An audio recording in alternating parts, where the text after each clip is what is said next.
सभापति महोदय, मैं अधिवक्ता संरक्षण विधेयक की आवश्यकता को अनुभव करती हूँ और इस विधेयक के समर्थन में हूँ। केवल कुछ पॉइंट्स है जो मैं अपनी तरफ से सुझाव देना चाहती हूँ कि सरकार को ये ज़रूर सोचना चाहिए कि हम इन पॉइंट्स को इसमें ऐड करें। सबसे पहली बात सभापति महोदय कि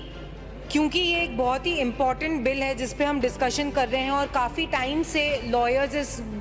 बिल के लिए डिमांड कर रहे थे और फाइनली राज्य सरकार ने उनकी बात सुनते हुए और उन लोगों को साथ में रखते हुए उनकी भावनाओं को समझते हुए ये बिल लाया है। लेकिन मैं ये जानना चाहूँगी कि जब बार काउंसिल ऑफ इंडिया ने ऑलरेडी एक आदर्श अधिवक्ता संरक्षक विधेयक लाया है, तो अगर हम उसको एज इट इज़ ही यहाँ पर लेकर आते और प्रस्तुत करते तो वाकई में वो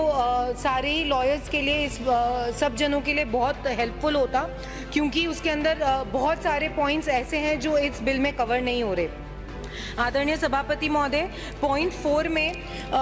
ये लिखा हुआ है कि on any report made to the police by an advocate in respect to any offence mentioned in section 3 of the act committed against him, the police may, if deems fit, provide him protection for such period and in such manner as prescribed in the rules। मैं ये मंत्री महोदय से निवेदन करना चाहूँगी कि ये if deems fit का वर्ड अगर आप हटाकर इसको यहाँ से हटाएंगे तो ये कहीं ना कहीं बहुत आवश्यक वर्ड है, क्योंकि दिखने में तो ये छोटा सा है, पर पुलिस को अगर हम इतना अधिकार दे देंगे कि वो अब उनके हिसाब से ये करें तो कहीं ना कहीं हम जिस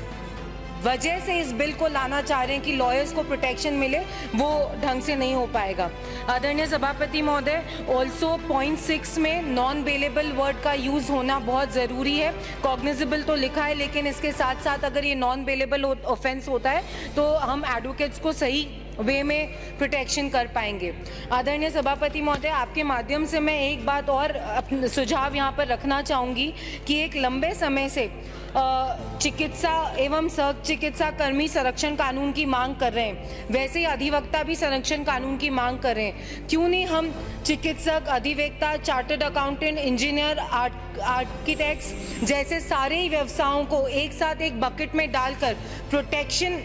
प्रोफेशनल प्रोटेक्शन बिल लेकर आए तो हम ये सब जनों को एक साथ प्रोटेक्शन दे सकते हैं, उनके अधिकारों को हम सुरक्षा दे सकते हैं। इसमें ये भी लिखा है कि 10,000 रुपये का जुर्माना और 2 साल तक का जो जेल है, ये इसमें भी हमें चेंज करना चाहिए, क्योंकि